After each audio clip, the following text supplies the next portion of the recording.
Around the 10th century, they discovered that controlled reheating of steel and rapid cooling in water makes it even stronger. This new tempered steel meant longer and sharper blades. So, who was the genius who figured all this out, you say? No one really knows. Tempering techniques sort of just popped up over the centuries. Separated by thousands of miles, two legendary swords were born of this new technology around the same time. The European Longsword and the Japanese Samurai Sword, or Katana. 15th century, Japanese Katana. Warrior, the Samurai.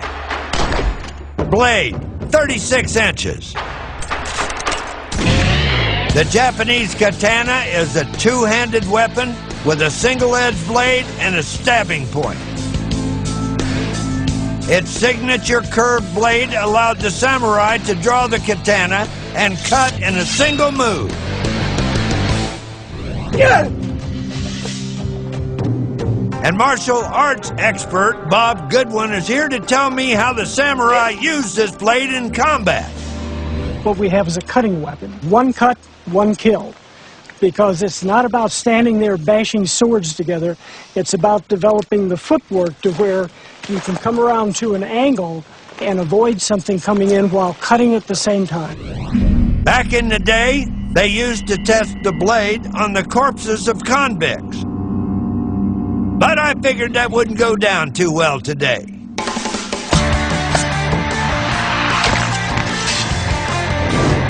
Now, hacking at cabbages and coconuts is kind of fun. That was a pure slice. But how about something with a bit more substance, like a solid block of ice?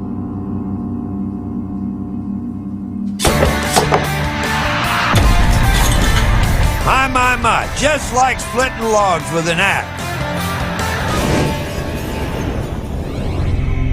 While the Japanese were perfecting their single-edged weapon, in Europe they had their own two-edged approach. 15th century, Longsword. Warrior, the European Knight. Blade, 40 to 50 inches long.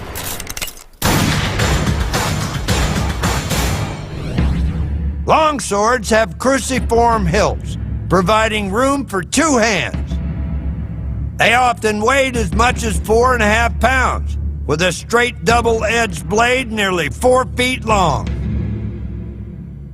The really fine weapons of that era were balanced to where you could use it one-handed, because again, you may have a shield in the other hand or another weapon. Every part of the longsword was used for combat.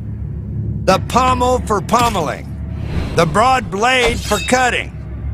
And as armor improved, the blades became narrower and pointier for thrusting. Or you can use it both hands if you really want to cleave through something. If you really want to take a swing and really whack them, yeah. Yeah. And it's nice and long. I like that. You don't have to get too close. Long swords were especially good for thrusting at an armored knight's vulnerable points. But these double edges created plenty of slashing mayhem as well. Properly sliced and diced.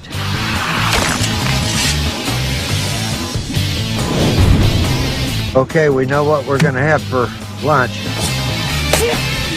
There's some juice left in there. All we need is some ice. Okay, the katana sliced through the ice pretty nice. Now the longsword.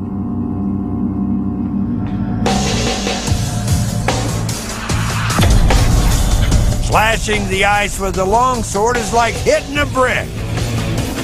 Heck, I only managed to shave it a little. Totally different animal, that one. The katana definitely has the edge as an icebreaker. But nobody goes to war against ice cubes.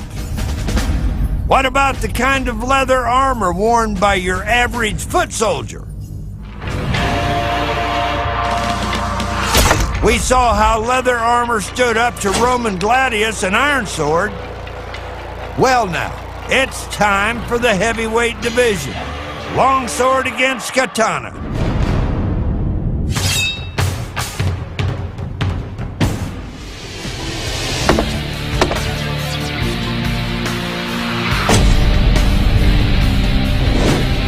We broke some serious ribs in there, buddy. Okay. Well, let's try the katana. Let's see what it does. With its diagonal slash called the dogari, the katana outclasses the longsword in the leather armor round.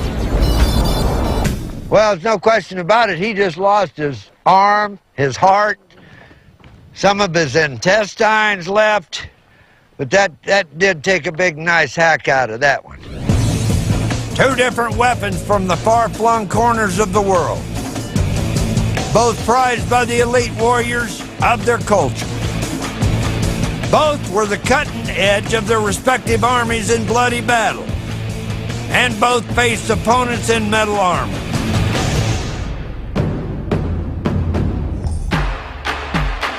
So, which is the better can opener?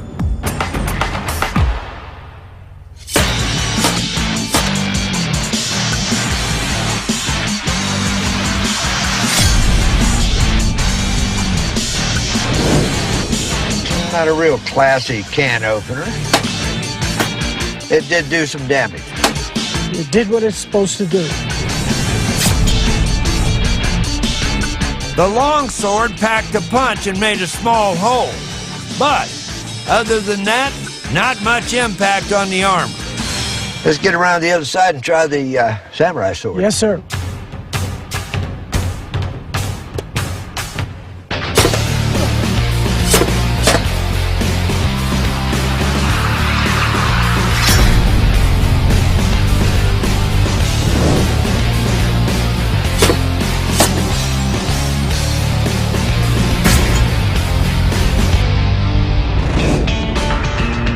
We got a lot more penetration, Yes, sir, we did. and we want a good half-inch in. Okay. Yes, sir. So we did. there we have it. This samurai sword beats out the longsword again. Side by side, you can see the shorter steel blade of the katana doesn't flex as much as the longsword and penetrates deeper through the armor. And as a slashing weapon, the katana is a work of art. In my book, the katana beats the longsword.